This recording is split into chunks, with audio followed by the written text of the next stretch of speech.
and welcome back to the Black Hills Connection podcast. And today we have Dawn, our special guest with Project De-clutter. Now, Dawn, you and I go back a few years, right? Right. You came into my home and just totally trashed. No, we picked it apart, right? Because this is what you do. This is a business you're in, is decluttering. Because I know, like many people out there, like myself, clutter just adds up. It does. And you add kids, you add family, I mean, all the things, right? It adds up quick. We're consumers. I mean, that's just the nature of the beast, I guess. But there's a way to live more simple and better, right? But first of all, tell us a little bit about yourself and how you sort of got into this business. You bet. Well, I'm a South Dakota native, been in Rapid City since 2007. Okay. I had been a human resources director for about 21 years and was kind of facing a case of burnout. And I was able to kind of strategically exit my profession. Didn't know exactly what I wanted to do.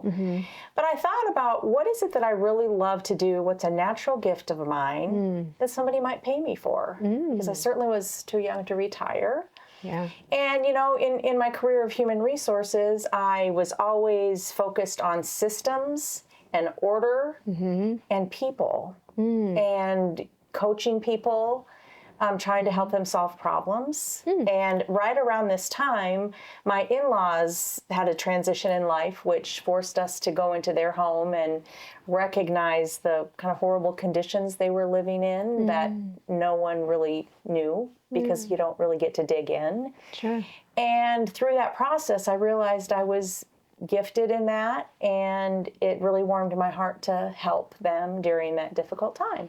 So over the course of a few months, I kind of just dreamt up this business name and the concept. I started following some YouTubers that do this very well, 3 in particular, kind of developed my process. And I worked for free for a few months for a handful of people so I could kind of build a repertoire where I had some before and after pictures. I got their feedback. And in March of 2021, I had my first paid client.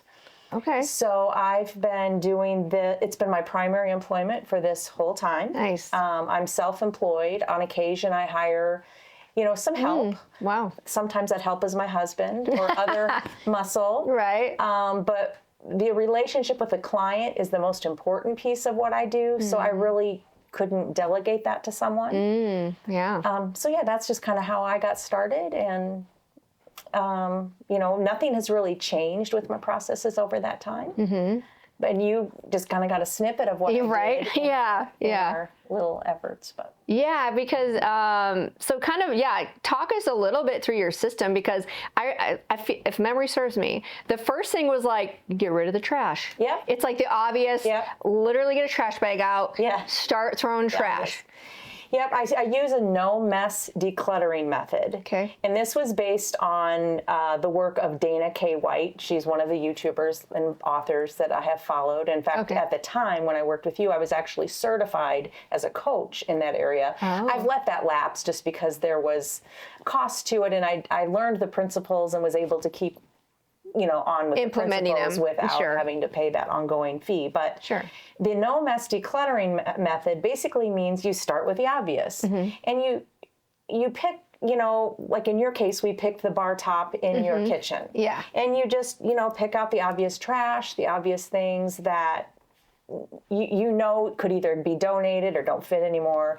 They go somewhere else. If they go somewhere else, you take them there right now. You put them in their place. Yeah, you their put, home, you sort put of. them in their place. Yeah. And so little by little, you're starting to basically get some control over this environment. The good news about the no mess decluttering method is no matter when you stop, because life happens. Kids cry, etc. Right. Life happens. Yeah. No matter when you stop, you've made progress. And so by, even as an individual, by you using this no mess decluttering method, you don't have to think of it as this big, overwhelming project where I need a whole week. I need a whole day. Yeah, and it's going to take up all my headspace. If you have 15 minutes, you can make an improvement in your house. I like that. Just the little, like manageable goals. Manageable. And so after you get that obvious stuff, you know, you just start to ask yourself, well, am I using this? Do I need this? Is it adding value to my life? There's no formal questions. Yeah. Don't do the hard stuff. Just get that easy stuff out of the way. Yep. And sometimes you do end up setting aside, maybe there's some sentimental clutter there that you just aren't equipped to deal with at that moment. You can set that aside, deal with that later. And that's what I'm there for as the coach,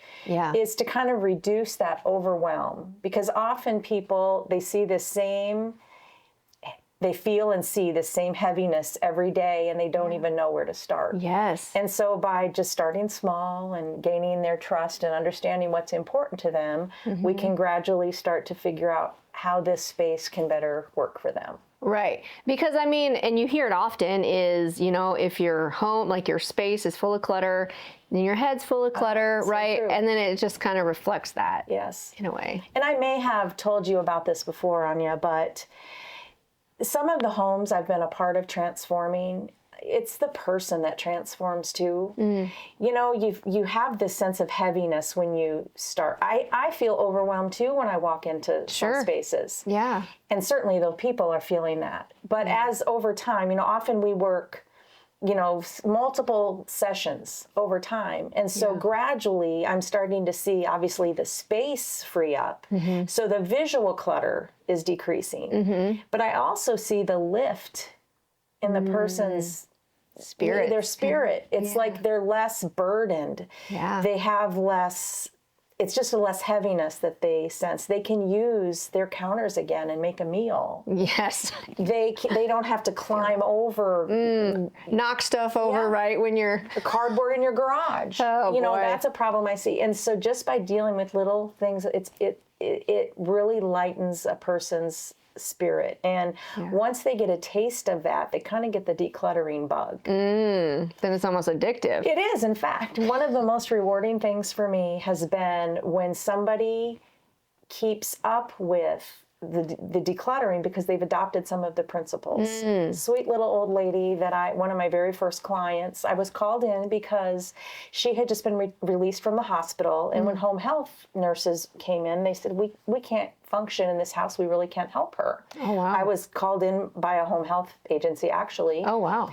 And in short order, you focus on what is necessary. Her bathroom, she slept in a recliner, so we dealt with her living room, and then made it so her caregivers could have a food prep area, so they could actually prepare her meals. I didn't even touch her bedrooms. They weren't important at that point in time.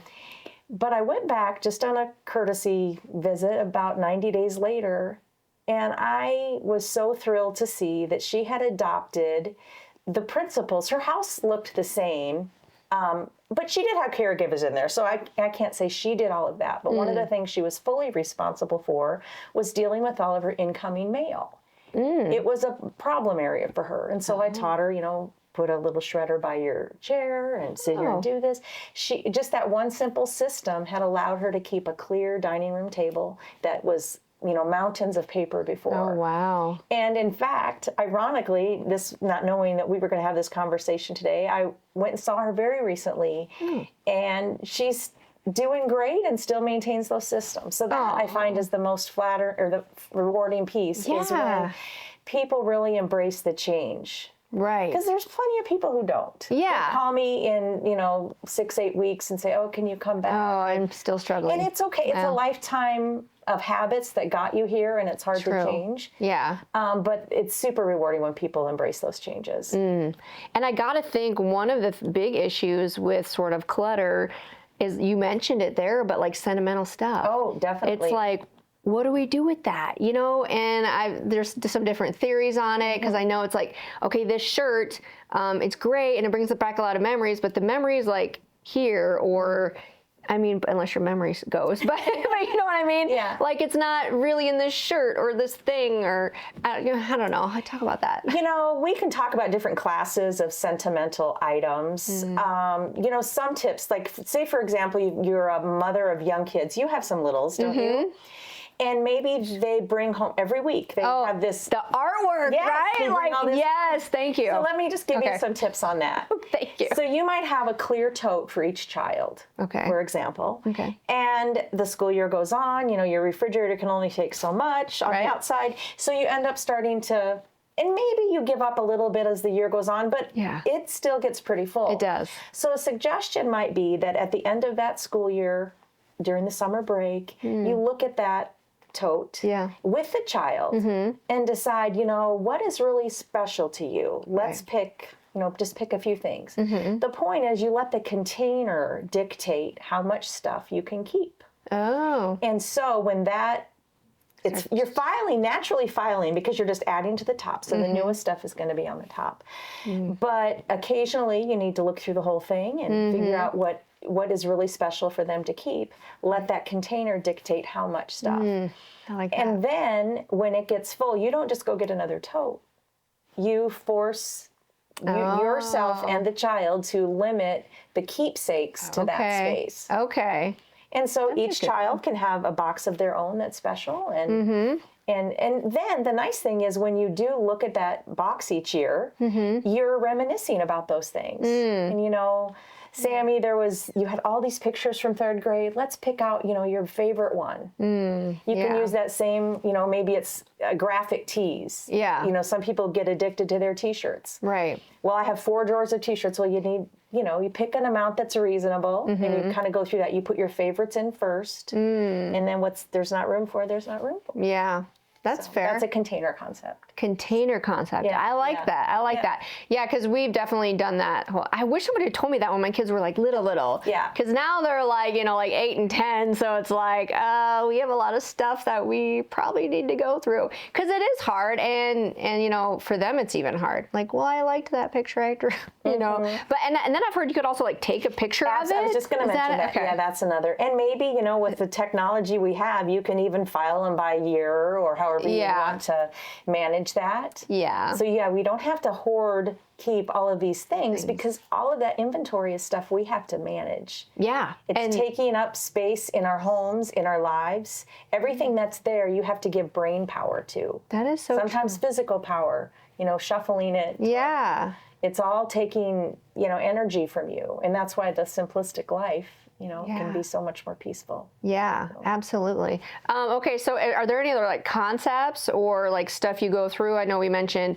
throw the trash away, what you don't want, what you don't use, donate. Because I've heard this as a rule, like in your wardrobe, like if you haven't worn it for a year or whatever. Or I'm sure you go through wardrobe stuff too. I would think with wardrobe, this is probably more true of women. We might fluctuate in size or our taste changes. Yes. If your closet should have things in it that you could put on any day of the week. If I was away and I said, honey, go grab me an outfit, and he should be able to pick anything out of my closet and it should fit me. And you'd wear it today. Yeah. Okay. And why beat yourself up? Oh, those pants don't fit. That shirt looks awful I know. on me. It's true. Or like for me, it's like I like how they look, so I'll keep them. But then I put it on. I'm like, oh, this drives me kind of crazy. So a good trick for that is to maybe have a container in your closet, one that you part with, if it's even a box or something. And when you put on a shirt, you don't like it, the collar fits funny or whatever. Yeah. Don't hang it back up. Put it in that container. When that container gets full, take it to a donation site. Yeah. And then you're naturally decluttering periodically. When you put on a pair of socks that have a little weak spot in them, just throw them away right then. Yeah. I used to tend to it as you're going along. Because instead of like, I'm going to put this back and I'm going to deal with it later. Right. Deal with it. Just deal with it. Another closet hint is I've a couple years ago, I switched to all velvet hangers, mainly because your clothes don't slide and they're thin. That's why I like them. But I have a limited quantity of those. It's a manageable quantity. And so if I've purchased more clothing and I need another hanger, I got to let something go. Something's got to go. And so, there's a one in, one out kind of concept, but I let my my hangers kind of dictate the amount of hanging clothes I can have. Yeah. I've sort of recently adopted that too. And it's like, okay, I can't, because your closet gets like, where you can't scrunch it anymore. Well, the whole container concept assumes that your stuff is easy to get to. If it's a bookshelf or a drawer in your kitchen. Yeah. I live a pretty decluttered, simple life, but I've been really annoyed by my junk drawer. And I'm thinking this weekend it'll probably be decluttered because it's just not easy to find things. Yeah. And so if anything is too full, you're creating stress when you don't. We have stress outside of our lives. Our home should be peaceful. Yeah. Dealing with stuff right when it happens. Yeah, it is harder with kids, I feel, because their stuff gets so crazy, you know? I guess another thing I was going to ask would be, okay, so this is me. I don't know who else's brain is like this, but I'm like the brain of like out of sight, out of mind. So if like I don't see it, I'm going to forget about it. So like that's why I like to have everything where like I can see it. And that means more stuff is laying around. You know what I mean? Does that make sense? Like, yes, and it might be the storage containers you're using. Okay. Like, for example, instead of using a really cute wicker basket, try a clear plastic. There's some really nice storage containers at Target and Walmart, TJ Maxx, for example, where they're clear. You can see what's in them or put a label on them.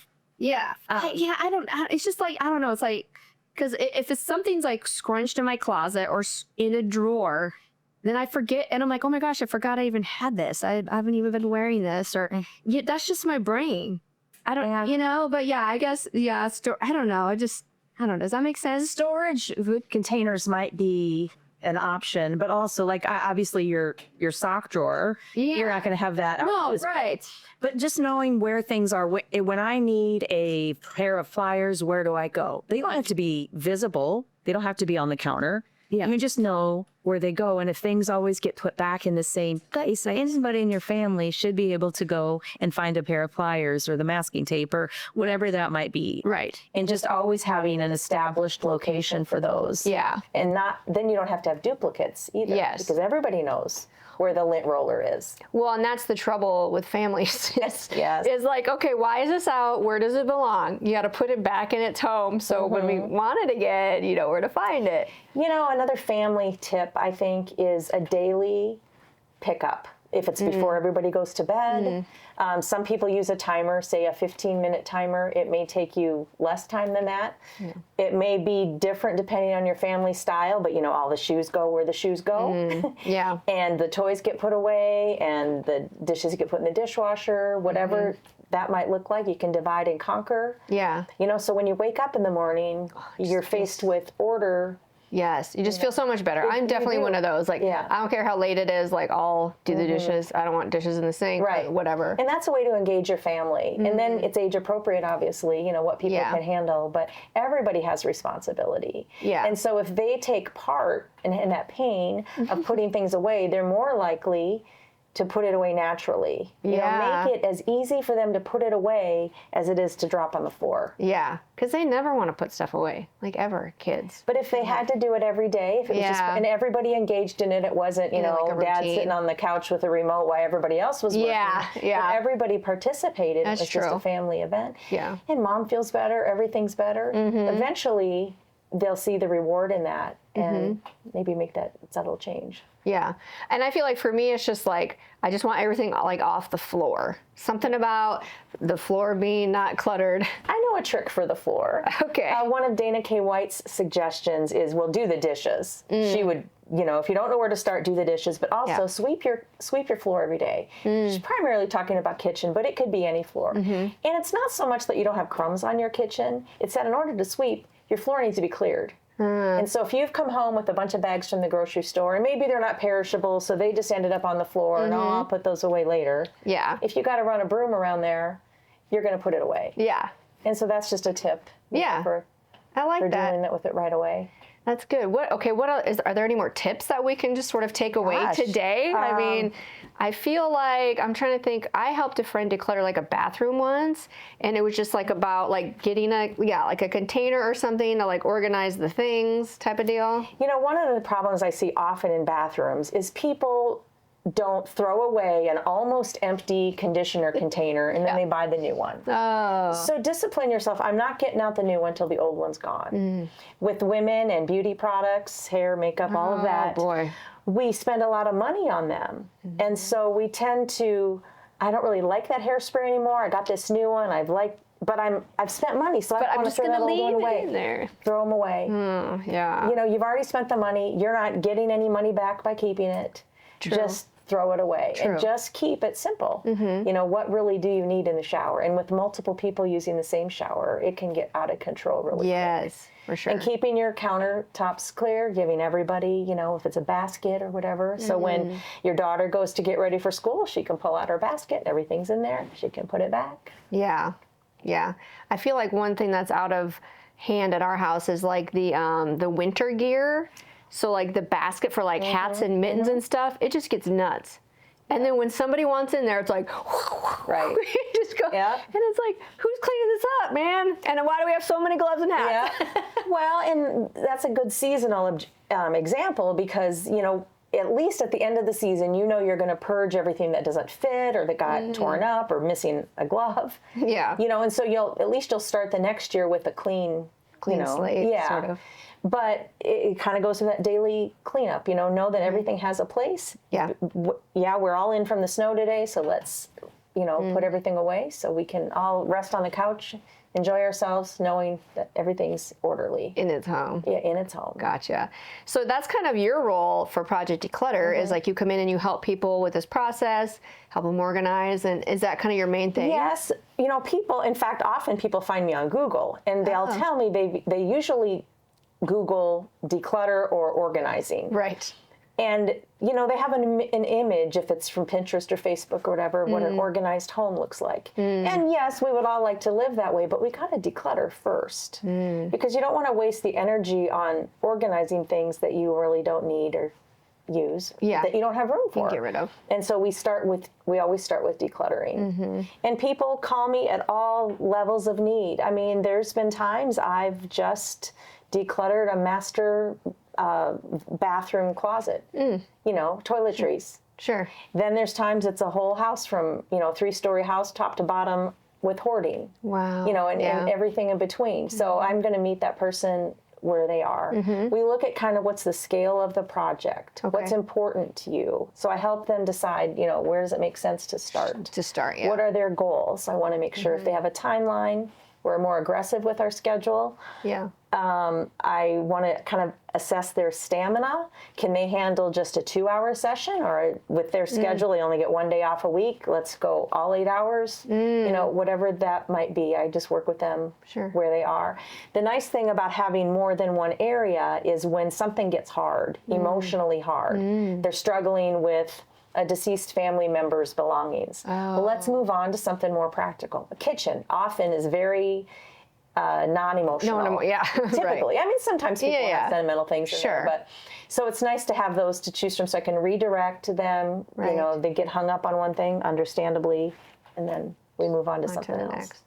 The one thing people often ask me, you know, for a quote in advance. I can't really do that because the pace of the work really depends on their decision-making ability or how quick they are. Yeah. Working with a client right now that he knows exactly what he wants, and we got amazing things done just the other day in 2.5 hours that I would have estimated probably would have taken 4 hours. Oh, okay. Because he knew exactly what he wanted. It was just as fast as I could get that stuff out of there. He was Make a decision. Yeah. Okay. And then other people, they struggle with a lapel pin, you know, and they have a story to tell, which is, I'm glad to listen to stories, you know, but my job is to kind of keep them moving and Right. just manage their expectations, continually ask how they're doing. You know? So I think that's where maybe my human resources skills kind of come into Your people. yeah. To that. So I'm blessed. I feel gifted. When I do this, I really feel like I'm working in my gifts. Yeah, it's like you've done something tangible Very, to help people. very satisfying, very rewarding. Yeah. I would do it for free. I mean, you know, I do accept money, but I gotta pay my bills. yeah, it's very rewarding. I love that. Perfect. Okay, well, where can people find you? Well, Google me is the best place, but Project De-clutter Black Hills. I have a website, and so you can, again, go to Google. You can follow the link to my website. On the website, it's really nice because you can see all the testimonials. And that is such a wonderful feeling. If you've had reviews, you know how special that is. Those are their project photos, just a description, what I've done. Or what I do, and pictures of what I have done. Sure. I frequently ask questions about how I charge. I just charge by the hour. Okay. Again, I don't bid a whole job at once. We just charge by the hour. Okay. You can reach out to me there through an email inquiry, and I'll get back to you. Usually I can get people in for the consultation, which is free, within a few days. Oh, nice. And then often I can get them on my schedule within a few weeks. Perfect. When people call, they want help right now. Right. And I think sometimes just that initial call, it's kind of like when you call for a therapy appointment. Sure. Just asking for help is such a relief. Yeah. And so I like to take time with that initial phone call, then we meet in person, then we get to work. Yeah. And I feel like it's always sort of like a New Year's, like, hey, this year I'm getting organized, man. Yeah. Let's do this. We're going to declutter first, simplify your life a bit. And along the way, I don't just start with education. It's along the way, once I figure out what their needs are, I start to teach them some strategies about how to manage your pantry so you're not having all of this outdated food. I love that. How meal planning might go along with grocery shopping. Yeah. And then Yeah. pantry inventory and that kind of thing. So I teach them along the way with hopes that they won't need me very long. Sure. I'll just learn all the things. Yes. Awesome. All right. Well, thank you so much, Dawn, for hanging out today. It was a pleasure. So good. I'm anxious to come back and see the status of your house. Yeah. do some Well, decluttering give with me you. a few months on that and we'll talk, okay? All right. Thanks, Anya. Awesome. All right, you guys. We'll see you next time.